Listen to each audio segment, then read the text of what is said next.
לפנינו ערכה למערכת השקיה לגינה.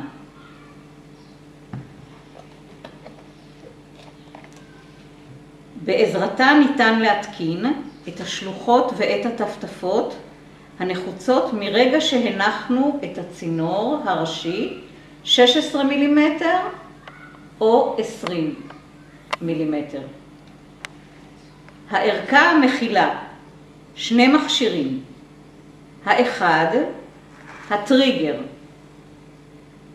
שהוא מחורר, חותך צינורות ונועץ. השני, טלי גריפ, שהוא נועץ מחברים.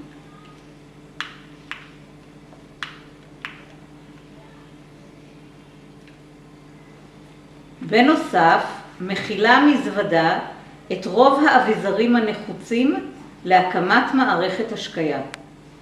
5 מטר צינורית מסביב לגלגלת,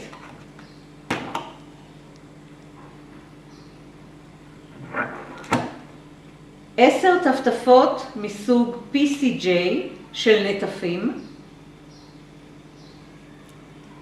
10 טפטפות מתברגות של נטפים, 10 תחיליות 5 מילימטר של נטפים, 10 מחברי T של על מגור, 5 פקקים לסתימת חורים של נטפים, וחולץ טפטפות.